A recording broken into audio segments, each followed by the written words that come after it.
दुख का पहला कारण है आशा, अपेक्षा, जिसे कहते हैं कल्पना। हम लोग आशा कर लेते हैं कि ऐसा ही होगा और वैसा ना हो तो दुखी हो जाते, हाँ जी या ना जी। ये पहला कारण। दूसरा कारण, दुख का दूसरा कारण है अज्ञानता,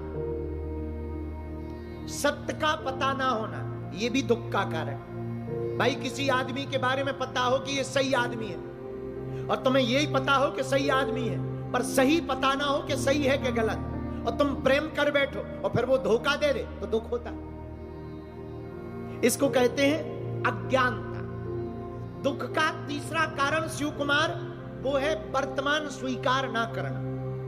और तुमने प्रश्न तो बड़ा प्यारा पूछा, जवाब देने में बहुत लंबा होगा, पर हम कुछ बातों से तुम्हें समझा देते हैं और ये बात शायद आप लोगों को भी समझ में आए।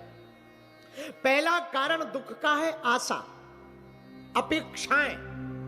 तुम जितनी आशाएं रखोगे उतने दुखी रहोगे। मेरे पागलों, तुम जितनी भी कल्पनाएं देखोगे उतने दुखी रहोगे।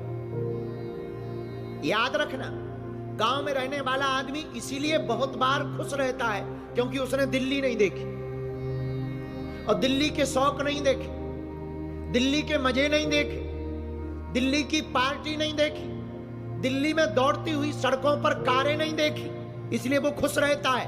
बैलगाड़ी के पहिया को भी वो राजा की सवारी समझता है। और तुमने कल्पनाएं देख ली या कल्पनाएं जान ली और फिर तुम्हें ना मिले तो तुम दुखी हो जाओ।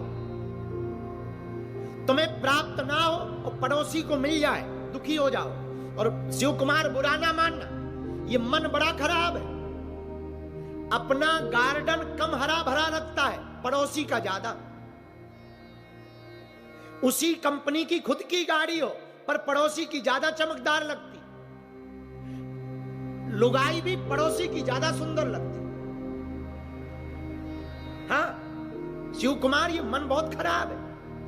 ये मन की वृत्ति बहुत विचित्र है, मन को समझने जैसा है। तुमने पूछा कि दुख का कारण क्या?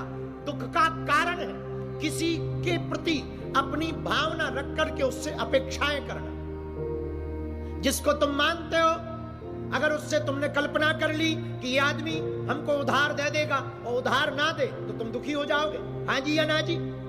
ये दुख का कारण है, ये दुख का दिक्कत है। दुख की दिक्कत बहुत छोटी सी है। किसी गांव में बारात जा रही थी, बारात में बैंड बाजा बजाने वाले जा रहे थे, तो दो बैंड बाजा बजाने वाले गए। एक खुश था और इंतजार कर रहा था कि आज बारात में फिर से नागिन डांस करवाने का मौका मिलेगा, लेकिन बहुत देर हो गई, कोई नागिन डांस वाला नहीं आया। और एक आ गया तो और खुश हुआ, अब बढ़िया रहा, अब देखते हैं इसमें कितना डांस। तो और बढ़िया बीन बजाने लगा। लेकिन उसी बैंड बाजा वाली टीम में एक दूसरा आदमी भी था। एक ही समय पे दोनों आए, एक ही समय पे दोनों को घर जाना है, एक जैसा दोनों को पेमेंट मिलना है, लेकिन एक खुश है कि नागिन डांस करने वाला आ गया, अब इससे डांस करवाएंगे। दूसरा दुखी हो गया कि अब ये आ गया, ये और डांस करेगा, 2 घंटा लग जाएगा। ये दुख है एक जगह, पर एक ने आशा रखी, एक ने आशा नहीं रखी। एक यजमान के घर 2 पंडित जी गए, दोनों वापस आए तो एक रो रहे थे, एक हंस रहे थे। तो एक व्यक्ति ने पूछा, क्या बात? शिव कुमार ध्यान से सुनना और तुम्हारा भी प्रश्न होगा कि दुख क्या है, जरा समझना।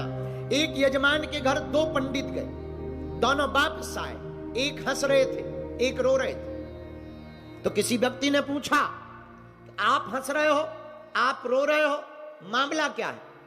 क्या आपको ज्यादा पेमेंट मिली, इनको कम दक्षिणा? बोले नहीं नहीं, समान दक्षिणा थी। तो क्या इनको ज्यादा सम्मान मिला, आपको कम? नहीं नहीं नहीं, सम्मान बराबर मिला। तो क्या इनको भोजन कराया, तुम्हें नहीं कराया? नहीं नहीं, दोनों को भोजन कराया। फिर एक हंस क्यों रहा और एक रो क्यों रहा? दोनों ब्राह्मण अपनी अपनी बात सुनाने लगे।